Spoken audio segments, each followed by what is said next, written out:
listen up. Y'all, it's the queen of automation, Meghan Donnelly, here to give you inspiration. Founders and business owners gather round. I'ma show you how to build systems that'll astound. Streamline your processes, no need for complication. Hey everyone, welcome back to the Queen of Automation podcast, where we talk about operations and technology and why they're only good when they work. Today is going to be a little off topic, but still very on topic because I think it's one of the most underrated systems and processes in most businesses. And I have the OG of networking, Marc Lawrence, with me here today to tell you all about the way to network and how to do it the right way. And he's been doing this for a long time, similar to myself, but he's doing it consistently and better than anyone that I've known for a really long time because he's not afraid to just put himself out there, be true to who he is, and talk about it. I also want you to give a little bit of background, and because he's a lawyer and he's in real estate and he does he's just such a cool guy. And yes, he is from BrandBilt. He is number two. He was number two. I was number two, but number one disappeared. So yes, I'm number one. So we're going to say he's number one. That's right. He's number one in my book. And so he is in this wonderful BrandBilt community that we all love to talk about. And well, yeah, that's it. So Marc, tell everybody where you're calling in from and introduce yourself. Give us a little background and a history. Yeah. And then we'll kind of jump in and get started. Awesome. Thank you so much, Meghan, for having me. I always say if people really want to hear me talk, I'm sick of hearing me talk after all these years. I guess after a lot of years, you realize you have, some knowledge and I like to share it with other people. So we're talking about networking, we talk about automation. I'm talking about networking old school, like shaking hands, business cards. Remember those things? Like I come from like the, circa 1980s, world of networking. Like I started working, I grew up in New York. I'm actually now live still in New York on Long Island.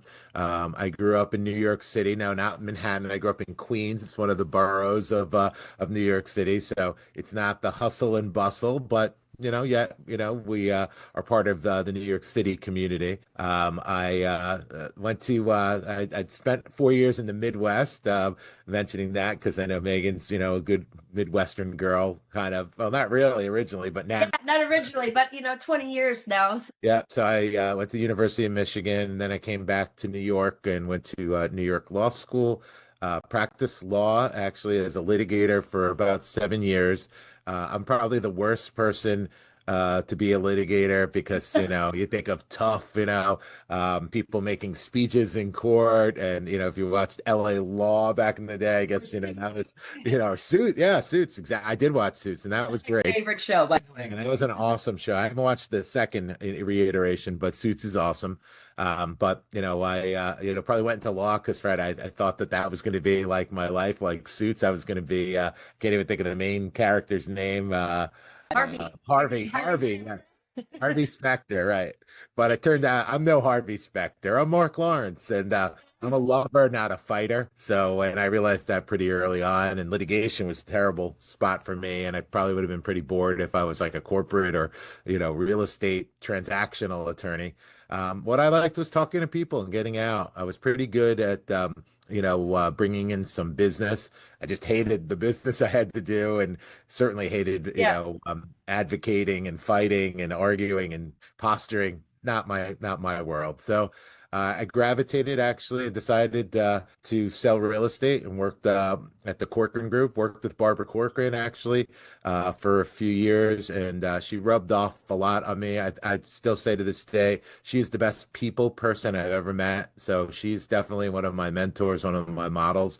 You put her in front of anybody and she can make them feel comfortable, make them feel like she was your best friend for 20, 30 years. And, just how she interacted with people was something I really, took away a lot from. So, again, another good experience. Then I gravitated into real estate title insurance, which is not sexy or exciting, but my role within title insurance, I really didn't work that much on files, but I had a legal background. I understood what was going on. It was really just liaisoning and being out, meeting a lot of people in the real estate world. So I spent a good 20 years, schmoozing, for lack of a better word, with everybody and anyone in the real estate world in New York, and then that expanded out nationally.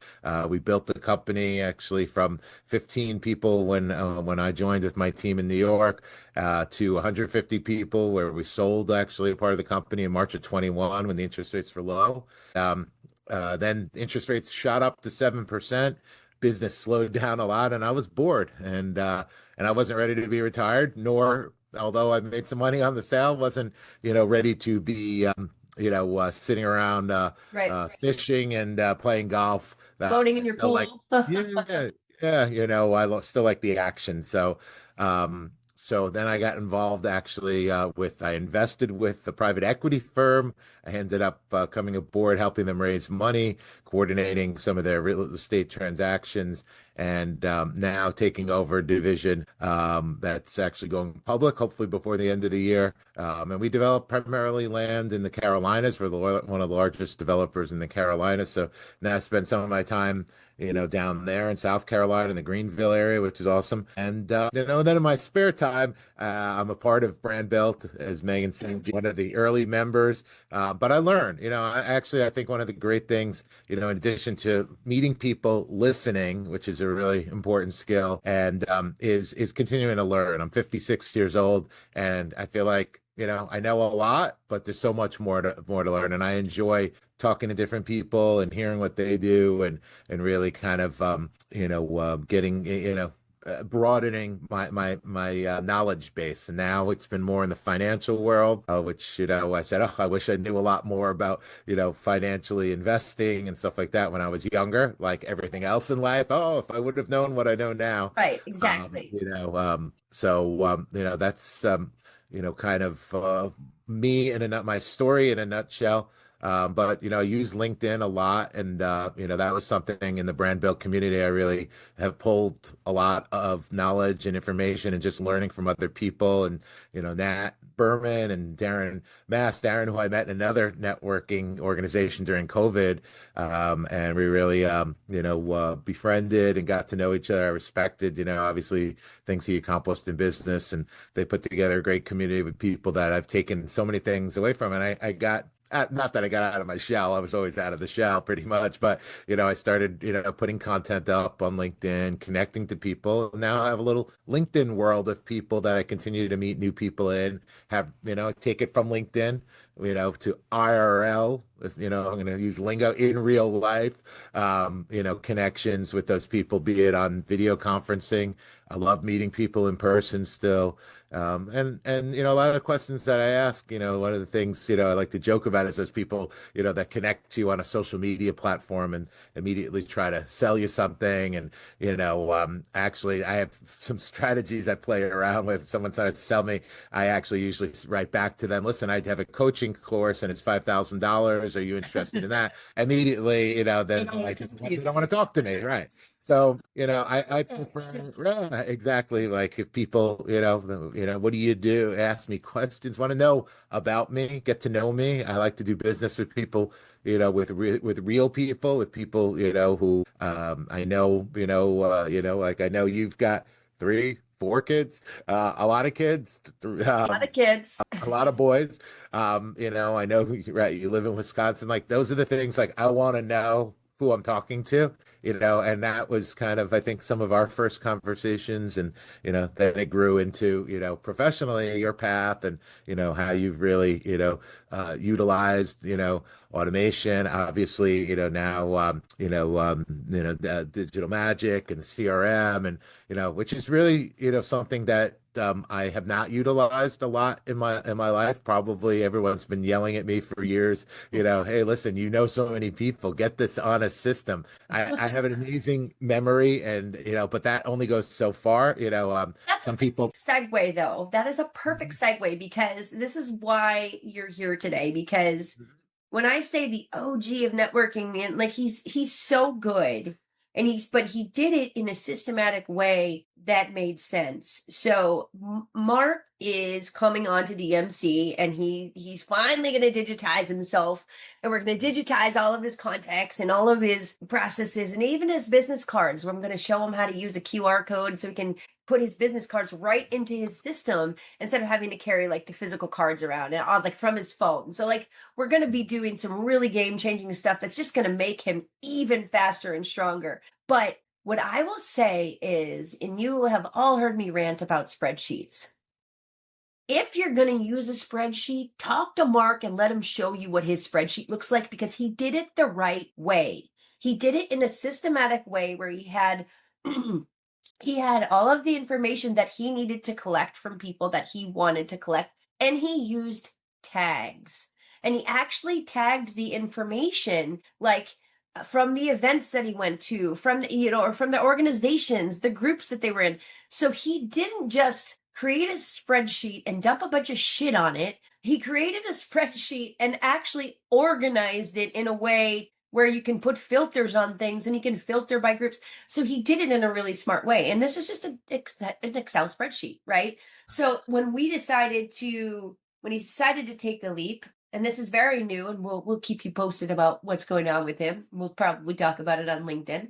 It was so easy. It's going to make the job easy and the transition easier because he organized the data so well. So this is the key point that I try to make to everybody. If you're going to use a spreadsheet when you're just starting out, that's okay. Like, it's not a bad thing. You should have your data somewhere, right? And it should live in the cloud behind a firewall so you don't get like FCC fined or whatever for keeping people's data. But if you're going to do it, organize it. I don't care if you have 1,200 tabs at the bottom and each is from each network ring, or you tag it, or you do whatever. That's the key piece of information where people get into trouble. The reason systems people, operations people like myself tell you not to use spreadsheets is because most people suck at it and they do it really poorly. And the data is it's just a big data dump, and there's no organization, and it's not structured, and you can't find anything. And then they take that and they dump it into a CRM and think that that's going to be their saving grace. Well, you put crap in, you get crap out.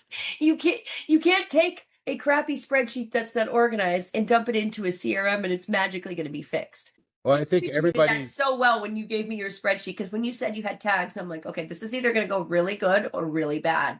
And I was like, oh, wow. Like, it's organized, and there's cross tags. So people who are in like an organization, and he also met them at a networking event. I was like, holy shit, this is awesome. And I was so excited because I'm such a data nerd. And now we're working through, and anyway, it's going to be a really fun process. What people, I don't think realize is that, everything you do in a day, is data, or you could turn it into data. My days were just meeting people, and, so what was the, value? You can go and meet people and try to sell them something, but it's somewhere, there's not an immediate need some point in time. It's, you're going to need somewhere down the line where somebody says to you, hey, listen, I need a Spanish speaking attorney. You got to know and have a place to go to get that information. So I wasn't necessarily the most technologically proficient, but I was, consistent, somewhat organized, and it kind of paralleled my brain. I think you have to everybody's brain is, wired differently. But, I think you have to take how your brain, processes and kind of create a system that's easy for you to use and something that you can, incorporate into your day to day. So every morning I'd come back and, as I was holding up before, I'd have, a stack of cards, and, my job was to get that information into, either a spreadsheet or, into your contacts. If you use Outlook or Google, to do that and to dump the information while it's fresh in your mind. So I would, met at, a party on May 5th, 2002. And because, I would continue to go out and I'd re-bump into people, I'd say, oh, I think we've met before. I would freak people out sometimes because I'd pull up, I'd say, yeah, we definitely met. I'm like, oh, we met at that event. Literally, sometimes I tell people 10 years, they're like, how do you know that? I'm like, I keep good records, so that really, And that's would freak people out. They think I'm either a stalker, some sort of freak, but you know what? That was my job. And that's really, like something like digital magic can really kind of, streamline and make this much more efficient process. I was working from the old school process, but I had a system, and it worked for me, and I was consistent about it. yeah, and it works. Mhm. And it works That it could be integrated doing. into things like digital magic, so that all the stuff that you had, then can, you have to brain dump at some point in time. It's got to go somewhere so that you can do something with it.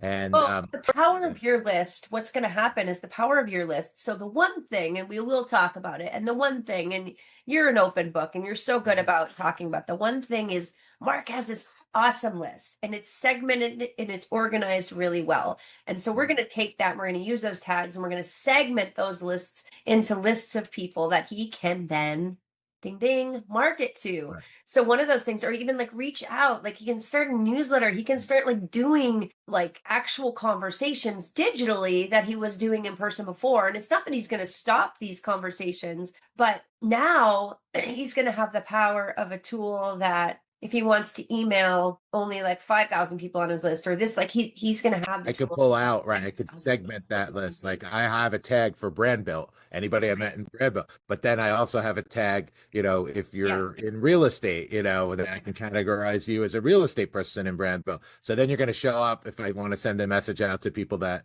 are all in BrandBilt. Yes, you're going to hit on that list. Or if I want to send a message out, I'm offering a class in real estate, you're going to come up on my real estate list as well. So I think, that's you have to understand. And that part of that is asking the right questions, eliciting that information, and then depositing, categorizing it and, depositing it, somewhere so that you could, again, when you need it or you need to send something out or invite someone, Yes. It's organized enough to be able to pick, to go and get it quickly. The best part is so now that we have all of his tags in the system, we're going to automate that. So when he he's going to be able to do one of two things. He'll be able to use the digital QR code setup that we have on his phone, and people will fill out the form and it'll go right into the database, and he'll add a tag as he meets them. It'll be like you just add a tag and the system will automatically do the rest for him. It'll put it in the list. It'll be ready there for when he needs to use it.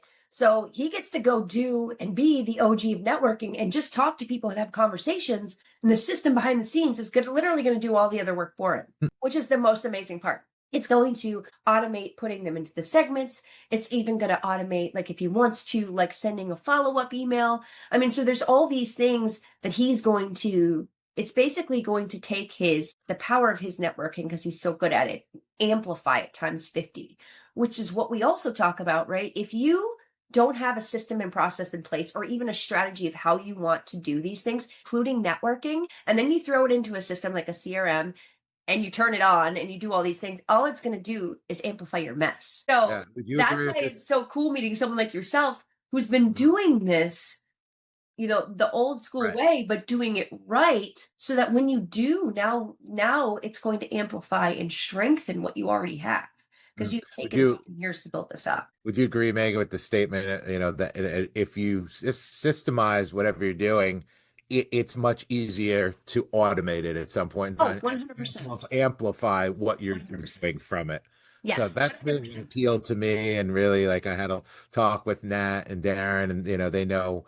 I know what I do well, and I know where I'm deficient, and they're like, what, Meghan can do so much, and digital magic can do so much for what you're doing, that you can 10x, 100x, where you are. And as that, I have no complaints because I've been consistent and, and been true to myself of who I am, and, for a lot of years. And, you don't think of yourself as an OG, but, I was doing this when I was 22 years old when I started out. I was doing this probably, when I was a kid. I always remembered, who was in my group, who, at school, what projects I worked on with people. I happen to have a good memory, which helped me for a long time. But then as you get old, and the more stuff goes in, you have to supplement that by using using technology, and the technology, as everybody sees with AI, and things are accelerating quick. Yeah, Crazy. Everything's yeah, going yeah. so quickly, and So I'm I like, truly appreciate to be able to complement, the things that I do well, with, working with someone like Megan, and, and Digital Magic, a system that, can really kind of, really pair, well to the, things I did well, and then really kind of, accelerate, the value that the things I did well. well, I appreciate that because I'm really excited. Like I said, when someone, what's the worst is because I turn people away, and we, or I should say we, as the three of us, we turn people away when they just want to automate first. They don't Mhm. know why they want to automate, or they know, because everyone knows time you can't get back, right? So everyone wants more time in their life. So Yep. they just want to start automating. Hello, Queen of Automation. Listen, Right. But if you you don't have a have to start system in your automating. mind, Yeah, you a have to start system that you're automating if you're executing on, right, you really, you can't just say, oh, I'm going to automate. I mean, maybe if you're starting at the beginning in your career, and you're going to, set up, the automation to, mirror what your how you're going to Yep. organize yourself and your business, yes. But when you've been down the road, especially someone like me for 30, plus years, then it's much harder to to start to say, oh, I'm automating now. Yes. What I am automating is my system that I've used, which Correct. that's possible. So I would just preach, if it's a spreadsheet, just be systematic and use it. If it's just make sure whatever you do, there's a thinking to it, and that there's consistency over time. It has to be a repeatable process. And if you're doing the same things consistently every day manually, then you can automate it. But there has to be a strategy behind it. You can't just go in and start automating things just because. There has to be a reason. Like you actually need to understand why you want to save time, why you want to save money. This has been an amazing conversation, and I'm so excited that you decided to join us. And I can't wait Yeah, to share with it's everybody. We'll have you back on and talk about the after, and yeah, yeah, that because would be we've great, talked about, actually. yeah, because I think it's going to be really fun to share the The after. hardest hurdle I'll tell you that I have, is I've taken some steps to get going on it. It's just to make it systematic for me, because I'm so used to, what I'm doing, and I've got to push myself a little bit to get out of my comfort zone and to incorporate it, and you have to commit to it. So I'm looking forward to really kind of committing, to it. Megan's always there to answer any questions, if I'm having a hard time, getting through a hurdle, and utilizing, the technology. So I think a lot of older people, I hate to call myself an older person, older people, are fearful of technology. They're, I know, like my mom is 78. I don't want to hit that button. Everything's going to blow up, but things can be fixed. And if you don't tinker, I see that's how young people, I'm always amazed at when I see, literally, I have a granddaughter who's 16 months old, and and she's, knows how to, be on FaceTime and turn it off at 16 months. I mean, it's Yeah, incredible. Like, it's insane. so if you're used to and you get comfortable on it, that's what you know. And, so you just get comfortable in these things. And as I said, I'm really looking forward to the journey. I look forward to, a couple months from now, maybe coming back and saying, hey, listen, this is how I slowly Game adapted. I'm not gonna, changer. I'm not gonna jump in the pool. But you have to some extent. Like, I'm dipping my toes, but sometimes you need a push into the Yeah. deep end, and you figure out how to swim. And I'm gonna hold you to that. I'm gonna have you come back on, and I'm gonna have you be like, "This was a game changer." But yeah. quickly, I know we are getting close. I know you have a hard stop, so quickly tell everybody where they can find you and how they can reach you if they have questions about it, even networking. But Yeah, I'm ambiguous, and a little bit on my LinkedIn. It says real estate problems. I have the solution. So after 30 years in real estate, I consider myself a real estate solutionist. So I understand, a lot of the problems that come up. I know who to get you in front of if I can't solve the problem. But if you want to reach out to me, reach out to my personal email. That's Lawrence, LAWRENCE .Marc, MARC.com. Of course, I have 8 emails like everybody else, but I think, it's safest to go to my personal. I check them all, but it's getting time consuming. Or always reach out, text me, call me, give my personal number. It's 917-204-5363. And as I was just telling Megan at the beginning, actually, I'm now actually, as of this week, I'm the contributing real estate person on a new TV show called Connecting America. It's part of the USA Today network and Gannett newspapers, largest owner of newspapers. So you can see it on streaming or on their YouTube live. So it's called Connecting America. Brings together, viewpoints from across America. It's shot live in a diner in New Jersey. Nice. So I'll be there live. I was earlier in the week. I shot a segment this morning on Zoom, but so definitely, or just follow me on LinkedIn. That's really a great place to really kind of I put a good amount of content. I post probably 5, 6 times a week. Some of it's nonsense, some of it's fun. Some people, laugh. It's always fun. So It's definitely. always fun. His content on LinkedIn is great, and so I highly encourage you to go I mean, check my it out. post today was about Stevie Yeah. Nicks and landslide, and We're gonna put all your content. that's the really old school stuff. It wasn't about Drake or Ye or whoever the hell else you follow.